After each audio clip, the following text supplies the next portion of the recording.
আসসালামু আলাইকুম রহমতুল্লাহ। আমার ডিজে অ্যাকশন 4 এর যে ভিডিওটা আমি গত 2 দিন আগে আপলোড করছিলাম, তো ওইটাতে আপনারা ভালো রেসপন্স করছেন। আমি বুঝতে পারছি যে আপনাদের অনেক জানার আগ্রহ আছে এই বিষয় নিয়ে আরেকটা ভিডিও বানাচ্ছি। আরও কিছু ফিচার আছে, যে ফিচারগুলো আপনারা যদি একটু ভালোভাবে বুঝেন তাহলে এর থেকে আরও একটু শার্পনেস আর একটু ভালো কোয়ালিটির আপনারা ভিডিও পাবেন। এবং এর সাথে এই যে বিল্ট ইন যে মাইক্রোফোন রয়েছে, আমি তো এখন এইটা দিয়ে আমার এই যে সিঙ্গেল ট্রান্সমিটার, এই ট্রান্সমিটারে কথা বলে তারপরে যে রেকর্ডগুলো করি সেটা ছাড়াও শুধু এর ভিতরে যে বিল্ট ইন যে মাইক্রোফোন রয়েছে, এই মাইক্রোফোন দিয়ে রেকর্ড করলে এর সাউন্ড কোয়ালিটি কতটা এই মাইক্রোফোনের সাথে আর এর সাথে পার্থক্য থাকে সেটা আমি আপনাদেরকে দেখাবো আজকের এই ভিডিওতে। আর আমি এই ভিডিওটা রেকর্ড করছি সনি ZV-E10। আপনারা দেখছিলেন আমি কিনছিলাম বেশ আগে, 2 মাস হয়ে যাচ্ছে অলরেডি। তো এই ক্যামেরাটা আমার খুব একটা ব্যবহার করা হয় না, আমি জাস্ট কয়েকটা ফুটেজ এর থেকে নিয়েছি। আমি সনি ZV-E10 আমার ওই DJI Ronin SC যে গিম্বেল রয়েছে, এই গিম্বেলে কানেক্ট করে তারপর এই ভিডিওটা করতেছি। এবং এই সাথে সাথে আপনারা বুঝতে পারবেন যে এই সনি ক্যামেরা দিয়ে ব্লগিং করলে কেমন ভালো কোয়ালিটির ব্লগিং হয় সেটা আপনারা বুঝতে পারবেন ইনশাআল্লাহ। তো চলুন শুরু করা যাক আজকের ভিডিও। এই ক্যামেরাটা অন করার পর এখানে যে সেটিংস আইকন আছে, সেটিংসে চাপ দিলে এই যে দেখাইছিলাম আপনাদেরকে, এখানে এক্সপোজার, হোয়াইট ব্যালেন্স এগুলো দেখাইছিলাম, কালার দেখাইছিলাম, ফিল্ড অফ ভিউ এটা দেখাইছিলাম। আজকে এই যে দেখুন, এই যে অ্যাডজাস্টমেন্ট, এই যে কাস্টমাইজে চাপ দিব। কাস্টমাইজে চাপ দেওয়ার পর এখানে এই যে শার্পনেস 0 রয়েছে, এটাও 0 থাকবে, এটাও 0 থাকবে। এটা আপনারা শার্পনেসটা যদি 2 করেন তাহলে ফুটেজের পিক্সেল অনেক ভালো পাবেন। এবং এই জায়গায় নয়েজ রিডিউস যদি করেন, নয়েজ রিডিউস করলে এই যে ডিজিটাল যে নয়েজ থাকে, প্রত্যেকটা ফুটেজের ডিজিটাল নয়েজ থাকে, তো এই ফুটেজগুলোর নয়েজটাও মাইনাস দিলে বাড়াই দিতে থাকে, আর আপনার প্লাস দিলে নয়েজটা রিডিউস করতে থাকে। নয়েজটা রিডিউস করে ও ভালো কোয়ালিটির ফুটেজ আনার চেষ্টা করে। আর শার্পনেস আমি সবসময় 2তে রাখি, অনেক সময় 1-এ রাখি, কিন্তু আমি 2তে রাখার চেষ্টা করি। এতে আমার প্রত্যেকটা পিক্সেল খুব ভালো ডিটেলস দেয়।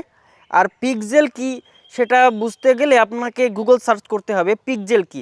আমরা এই যে একটা ফুটেজ দেখতেছি, একটা ছবি দেখতেছি, প্রত্যেকটা ফ্রেমের অনেকগুলো পিক্সেল, হাজার হাজার লক্ষ লক্ষ পিক্সেল মিলে একটা ছবি তৈরি করে। তো এই পিক্সেলগুলো ডিটেলস শার্পনেস বেশি থাকে যদি আপনারা এখান থেকে শার্পনেস 2তে রাখেন, তাহলে এখানে শার্পনেসটা বেশি পাবেন। এবং নয়েজ রিডিউস 1 রাখবেন, সেক্ষেত্রে ভালো কোয়ালিটির ভিডিও ফুটেজ এর থেকে পাবেন। এখন আমি এই ক্যামেরা দিয়ে এর যে বিল্ট ইন মাইক্রোফোন রয়েছে, এই মাইক্রোফোনের কেমন সাউন্ড আসে সেটা যদি আপনাদেরকে শোনাতে চাই, তাহলে আমি এই ক্যামেরা রেকর্ড অন করছি। এখন আমি এখানে রেকর্ড করছি 4K 60 FPS-এ হাই ডেফিনেশন যে ভিডিও সেটাতে রেকর্ড করছি। তো আসসালামু আলাইকুম গাইস, কেমন আছেন আপনারা? আমি এখন যে মাইক্রোফোন দিয়ে কথা বলছি এটা হচ্ছে অ্যাকশন 4-এর যে ডিফল্ট যে মাইক্রোফোন রয়েছে, এই মাইক্রোফোনে আমি কথা বলছি এবং আমি মুভমেন্ট করছি। কেমন কোয়ালিটির সাউন্ড আপনারা শুনতে পাচ্ছেন এর বিল্ট ইন যে মাইক্রোফোন আছে ক্যামেরাটিতে, এই মাইক্রোফোনটিতে। দর্শক, এখন আমি আমার ক্যামেরার সাথে এই মাইক্রোফোনটিকে কানেক্ট করে নিয়েছি। এখন কি ধরনের সাউন্ড আপনারা শুনতে পাচ্ছেন? এখন ডিজিটাল যে নয়েজ রিডিউস করার যে অপশন সেটা অফ রয়েছে। সিম্পল জাস্ট যে ধরনের অডিও এইটাতে প্রোভাইড করে, এই র অডিওটাই আপনাদেরকে শোনাচ্ছি, এটা কোনো এডিটিং ছাড়াই। এখন আবার এই যে মাইক্রোফোনটির যে built in noise cancelling feature রয়েছে, এই ফিচারটা অন করে, অর্থাৎ নয়েজ রিডিউস করে, নয়েজ রিডাকশন যেটা, ওটা অন করে আমি এখন রেকর্ড করছি। এখন সাউন্ডের তারতম্য কতটুকু পাচ্ছেন আপনারা? যে প্রথমে আমি সাউন্ড শোনাইছিলাম যে মাইক্রোফোনটি এই ক্যামেরাটিতে বিল্ট ইন রয়েছে ওই মাইক্রোফোনের, তারপর আমি শোনাইছি আমার যে নয়েজ ক্যান্সেলিং এটা অফ করে, এখন শুনতেছেন নয়েজ ক্যান্সেলিং অন করে। অ্যাকশন 4-এর যে অডিও সেটিংস রয়েছে সেটাতে যাই, যদি আমরা এখানে সেটিংসে চাপ দিলে এই অডিওতে চাপ দিলাম এবং এখানে দেখছেন চ্যানেল রেকর্ড হচ্ছে স্টেরিও, স্টেরিও, আর একটা চাপ দিলে এটা পাবেন মোনো। মোনো আর স্টেরিওর পার্থক্য কি সেটা আপনাদেরকে দেখাচ্ছি আমি কম্পিউটারের মাধ্যমে। আপনাদেরকে মোনো আর স্টেরিও দুইটা বোঝাতে চাচ্ছিলাম। তো আমি যদি এখন একটা অডিও সফটওয়্যার ওপেন করি, যে স্টুডিও 15 আসার পর আমি নতুন একটা প্রজেক্ট নেওয়ার পর এখানে অ্যাড ট্র্যাক, এখানে দেখতে পাচ্ছেন ট্র্যাক নাম, এই যে এখানে মোনো আর স্টেরিও দুইটা দেখতে পাচ্ছেন। তো মোনো যদি নিই তাহলে এখানে ওকে দিই, ওকে দেওয়ার পর দেখতে পাচ্ছেন এখানে একটা সিগন্যাল লাইন। তো আমি এটা রেকর্ড করি। আলহামদুলিল্লাহি রাব্বিল আলামিন। দেখতে পাচ্ছেন এখানে একটা সিঙ্গেল ট্র্যাকে রেকর্ড হচ্ছে। এখন এগুলো সব রিমুভ করে দিই। এখন আমি একটা স্টেরিও ট্র্যাক নিব, এখানে অ্যাড ট্র্যাক, এখানে 5-এর জায়গায় 1 দিই, মোনো, এখানে স্টেরিও, ওকে দিলাম। এই যে স্টেরিও ট্র্যাক, এটা হচ্ছে দেখছেন দুইটা সিগন্যাল বাফার করতেছে। আলহামদুলিল্লাহি রাব্বিল আলামিন আর রহমানির রহিম। তো এখানে দেখতে পাচ্ছেন এই যে এখানে একটা ট্র্যাকে রেকর্ড হয়েছে। এটার কারণ হচ্ছে আমার এই যে সাউন্ড কার্ডে একটু প্রবলেম আছে, যেটা একটা ট্র্যাকে রেকর্ড হয়। এখানে সিগন্যাল দেখাচ্ছে দুইটা ট্র্যাক, এই আমার লেফট ট্র্যাক এবং রাইট ট্র্যাক, দুইটা ট্র্যাকের ভিতরে এই যে দেখতে পাচ্ছেন এখানে বাফার করতেছে, একটা লেফট একটা হচ্ছে রাইট। আর যে মোনো ট্র্যাকটা আছে সেই ট্র্যাকের এই যে সিগন্যালটা দেখতে পাচ্ছেন, এই যে শুধুমাত্র একটা সিঙ্গেল সিগন্যাল দিচ্ছে।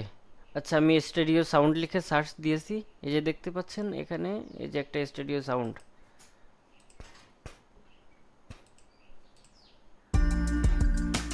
এখন আপনারা বাম পাশের বক্সে শুনতে পাচ্ছেন, এখন আপনারা ডান পাশের বক্সে শুনতে পাচ্ছেন।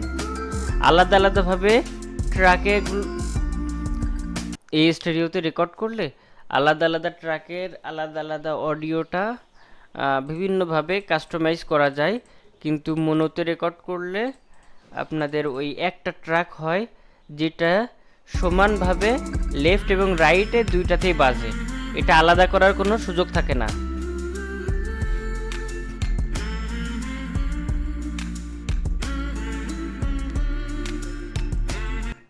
মোনো হচ্ছে একটা সিঙ্গেল ট্র্যাক রেকর্ড করে, আর স্টেরিও লেফট এবং রাইট দুইটা ট্র্যাক একই সাথে রেকর্ড করে, এবং দুইটা আলাদা আলাদাভাবে আমি এডিটিং বা আলাদা আলাদাভাবে আমি একটা অফ করে একটা অন রাখতে পারি। আর আমি সব সময় চেষ্টা করি স্টেরিও সাউন্ডে রেকর্ড করতে। এরপরে রয়েছে নয়েজ রিডাকশন, এখানে স্ট্যান্ডার্ড রয়েছে, এখানে নয়েজ রিডাকশন অফ করে দিলে এই যে ক্যামেরাটা আছে এই ক্যামেরার নয়েজ রিডাকশন আপনার করবে না, এটা হচ্ছে মাইক্রোফোন ছাড়াই।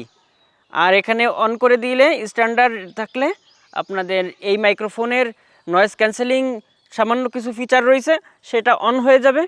তো আমি আপনাদেরকে এখন শোনাবো নয়েজ রিডাকশন অফ থাকা অবস্থায় কীরকম সাউন্ড আসে এবং নয়েজ রিডাকশন অন থাকা অবস্থায় কীরকম সাউন্ড আসে বিল্ট ইন যে মাইক্রোফোন আছে এই মাইক্রোফোনটিতে। এখন আমার নয়েজ রিডাকশন অফ রয়েছে, বিল্ট ইন যে মাইক্রোফোন রয়েছে, আমার এই ট্রান্সমিটারটা এর সাথে কানেক্ট নাই। এই যে ক্যামেরাটিতে বিল্ট ইন যে মাইক্রোফোন রয়েছে ওই মাইক্রোফোন নয়েজ রিডাকশন অফ রয়েছে। এখন কি ধরনের সাউন্ড আপনারা শুনতে পাচ্ছেন? আমার এখানে শুধু প্রাকৃতিক পরিবেশ, খুব একটা বেশি কোনো সাউন্ড নাই। এখন আমার ক্যামেরাটিতে যে বিল্ট ইন মাইক্রোফোন রয়েছে এই মাইক্রোফোনটিতে রেকর্ড হচ্ছে ট্রান্সমিটার অফ থাকা অবস্থায়। আমার স্ট্যান্ডার্ড যে নয়েজ রিডাকশন মুড আছে সেটাতে রেকর্ড হচ্ছে। এখন সাউন্ড কোয়ালিটি কেমন পাচ্ছেন? এখানে পাখির ওটুকু লাগবে না, এখানে পাখির একটু ডাক আপনারা শুনতে পাচ্ছেন কিনা? পাখির ডাকটা আপনার নয়েজ রিডাকশন অবস্থায় অফ পাচ্ছেন মনে হয়। আমি আপনাদেরকে সাজেস্ট করব এই যে ক্যামেরাটি রয়েছে এই ক্যামেরাটিতে বিল্ট ইন যে মাইক্রোফোন রয়েছে এই মাইক্রোফোনটি আমার কাছে বেশ ভালো লাগছে। লো কোয়ালিটির লো বাজেটের যে মাইক্রোফোনগুলো রয়েছে সেগুলোতে যদি আপনারা রেকর্ড করেন তাহলে কেমন স্থানে রেকর্ড করবেন আমি আপনাদেরকে সেটা দেখাচ্ছি। যদি আপনাদের কোনো দূরের স্থান রেকর্ড করতে হয়, যেমন না এগুলো এটা ধর, যেমন ক্যামেরাটি দূরে আমি ক্যামেরা থেকে বেশ খানিকটা দূরে আমি কোনো স্থান দেখাচ্ছি, তখন আপনারা একটা এক্সট্রা মাইক্রোফোন ব্যবহার করে রেকর্ড করতে পারেন। এতে আপনার সাউন্ড কোয়ালিটি একটু ভালো হতে পারে। কিন্তু যদি আপনারা ক্যামেরাটা শুধুমাত্র এরকম ধরে, এরকম নিজ হাতে ধরে ভিডিও করেন, সেক্ষেত্রে আপনারা চাইবেন যে এই ক্যামেরাটিতে যে বিল্ট-ইন মাইক্রোফোন রয়েছে ওই মাইক্রোফোন দিয়ে রেকর্ড করতে, কারণ আপনার যে লো কোয়ালিটির লো বাজেটের যে মাইক্রোফোন থাকে তার যে সাউন্ড থাকে তার থেকে বেটার আপনারা যদি ক্লোজলি শটটা নেন সেক্ষেত্রে আপনারা সাউন্ড পাবেন। বন্ধুরা, এখন আমি আপনাদেরকে এই ক্যামেরার এক্সট্রা কিছু ফিচার আছে সেটা দেখাতে যাচ্ছি। সেক্ষেত্রে আপনাদেরকে এই ক্যামেরার অন থাকা অবস্থায় উপর দিক থেকে নিচের দিকে একটা টান দিতে হবে এবং সেটিংসে চাপ দিলাম।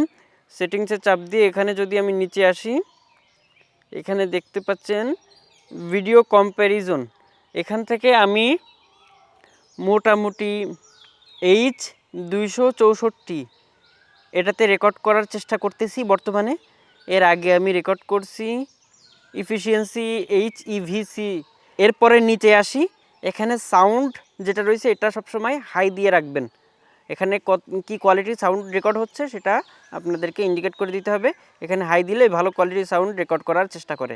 তারপরে গ্রিডটা হচ্ছে এখানে যে কিছু ফ্রেমিং করার জন্য গ্রিডটা একটু প্রয়োজন হয় দু একজনের যারা বিগিনার তাদের, তো এছাড়া এমনি গ্রিডের খুব একটা প্রয়োজন নাই। তারপরে টাইম কোড রয়েছে, এগুলো দেখার কিছু নাই। স্ক্রিন কত সময় আপনার স্ক্রিন অন থাকবে রেকর্ড অবস্থায় সেটা এখানে সিলেক্ট করে দিতে পারেন। আমি যদি এখানে আমার 30 সেকেন্ড দেওয়া রয়েছে, তো আমি যদি এই 30 সেকেন্ড এখানে স্ক্রিন স্ক্রিন যখন রেকর্ড করবে এখানে আমি অন দিছি, অন দেওয়ার পরে এটা যখন 30 সেকেন্ড হয়ে যাবে তখন স্ক্রিন অফ হয়ে যাবে। অথচ এখানে দেখছেন একটা সিগন্যাল লাইট লাল সিগন্যাল হাফ ডাউন করতেছে, তো এইটা রেকর্ড অবস্থায় থাকলে এইটা আপনার লাফাবে। তবে এটা আবার সেটিংস থেকে আবার অফ করে দেওয়া যায়। আর এটা বলছিলাম যে 30 সেকেন্ড হয়ে যাওয়ার পর এটা দেখবেন যে এটা স্ক্রিন অফ হয়ে যাবে। এতে আপনার ব্যাটারির চার্জ কম খাবে। এই যে দেখছেন 30 সেকেন্ড হয়ে যাওয়ার পর স্ক্রিন অফ হয়ে গেছে, অথচ আমার রেকর্ড চলতেছে, এটাতে রেকর্ড চলতেছে। এখানে স্ক্রিনের উপর একটা টাচ দিলে দেখবেন যে রেকর্ড হচ্ছে। তো আমি এটা 30 সেকেন্ড দিয়ে রাখছি যাতে আমার ভিডিওটা যখন রেকর্ড করি তখন একটু সময় নিয়ে যখন রেকর্ড করি তখন যাতে স্ক্রিন অফ থাকে, এতে আমার হচ্ছে চার্জটা একটু কম খায়। এখন দেখতে পাচ্ছেন অটো পাওয়ার অফ এই সেটিংসটাতে আমার 2 মিনিট দেওয়া রয়েছে। আমার ক্যামেরাটা যদি 2 মিনিট ধরে ব্যবহার না করি বা ক্যামেরাটা এই অবস্থায় অন অবস্থায় রেখে দিই, তো 2 মিনিট পরে এই ক্যামেরাটা অটো অফ হয়ে যাবে। এটা হচ্ছে আপনারা এখান থেকে কাস্টমাইজ করে 30 সেকেন্ড, 1 মিনিট, 30 মিনিট পর্যন্ত রাখতে পারেন। এটা যার যতটুকু লাগবে ততটুকু, এই আর কি। তারপরে এখানে যে এলইডিটা এই যে দেখতে পাচ্ছেন গ্রিন এলইডি, এটা অফ রাখবেন নাকি অন রাখবেন সেটা এখান থেকে আপনি সিলেক্ট করে দিতে পারবেন। এখানে এই যে এলইডি লেখা, এখানে যদি চাপ দেন এটা অফ হয়ে গেছে, এখন যদি আবার চাপ দিই এটা অন হয়ে গেছে। এরপরে আপনাদেরকে যদি দেখাই কন্টিনিউ লাইভ স্ট্রিমিং, এটা রয়েছে, এটা হচ্ছে আপনার DJI মিমো যে অ্যাপ রয়েছে, আপনাদেরকে গুগলে সার্চ করে, আপনার প্লে স্টোরে এই সফটওয়্যারটা পাবেন না, গুগলে সার্চ করবেন DJI মিমো অ্যাপ, DJIয়ের ওয়েবসাইট থেকে ওই সফটওয়্যার পাবেন। তো ওখান থেকে ডাউনলোড করে তারপর আপনারা এই DJI মিমোটা ইনস্টল করবেন এবং নেট কানেকশন অন থাকা অবস্থায় আপনার DJI মিমোটা কাজ করবে। নেট কানেকশন অফ থাকলে কিন্তু DJI মিমোটা কানেকশন কাজ করবে না। তো ওইটা আপনারা এই ক্যামেরার সাথে কানেক্ট করে নেবেন। তো তখন আপনারা এখান থেকে যে ফাইলটা, ওই ফাইলটা আপনারা ফোনে দেখতে পাবেন। ফোন থেকে আপনারা ওই DJI মিমো অ্যাপের মাধ্যমে এই ক্যামেরাটা কন্ট্রোল করতে পারবেন। এই আর কি, অনেক ফিচার রয়েছে, সেগুলো আপনারা অনলাইনে সার্চ দিয়ে অন্য ভিডিওতে থেকে দেখে নিতে পারেন। এছাড়া আর তেমন কোনো ফিচার নাই এই ক্যামেরাটিতে যেটা দিয়ে আপনারা আরও বেটার কোয়ালিটির ভিডিও পাবেন। তো এই ফিচারগুলো যদি আপনি ঠিকঠাক মতো বুঝেন তাহলে এই ক্যামেরাটা দিয়ে ভালো মানের আপনারা রেকর্ড করতে পারবেন। আমি যখন এই ভিডিওটা রেকর্ড করছি তার একটু আগেই আমি একটা ভিডিও আপলোড করেছি, দেখবেন আপনারা ওই ভিডিওটা 4K 60 fps রেকর্ড করা এই ক্যামেরাটা দিয়ে, এবং ওর যে হাই কোয়ালিটির বিট রেট, এখানে ভিডিও যখন আপনারা দেখেন তখন আপনাদের বিট রেট খুব একটা গুরুত্বপূর্ণ একটা বিষয় যখন আপনারা ভিডিওটা কনভার্ট করেন। যদি আপনারা বিট রেট সম্পর্কে তেমন কিছু না জানেন তাহলে আমি আবার পরবর্তী আরেকটা ভিডিও দিব যেটা দিয়ে আপনারা কিভাবে বিট রেট ঠিক রেখে ভিডিও এডিটিং করলে আপনাদের ভিডিও কোয়ালিটি বেশ ভালো থাকবে। ইউটিউবে আপলোড করার পর ওই শার্পনেসটা আপনাদেরকে ঘাটতি দেখাবে না। যে আপনারা যখন ভিডিও দেখেন তখন অনেক সময় দেখবেন যে ভালো কোয়ালিটির ভিডিও, অথচ ভিডিওটা যখন ইউটিউবে পাবলিশ করবেন তখন দেখবেন যে ভিডিওটা কেমন যেন ঘোলা ঘোলা। আমার প্রথম 4-5টা ভিডিও এরকম হয়েছিল। তো আমি প্রথম বুঝতেছিলাম না যে আসলে বিট রেটটা কত দিলে আমার ঠিক হবে। পরে যে গুগল সার্চ করে দেখছি যে বিট রেটটা আমি যখন 4K রেকর্ড করি তার একরকম, এবং যখন আমি ফুল এইচডি রেকর্ড করি তখন একরকম। এরকম আর কি রেকর্ড ভিত্তিতে এবং এফপিএস ভিত্তিতে এই বিট রেটের তারতম্য হয়ে থাকে। তো আমরা সেটা পরবর্তীতে একটা ভিডিও নিয়ে আপনাদেরকে বুঝাবো ইনশাআল্লাহ।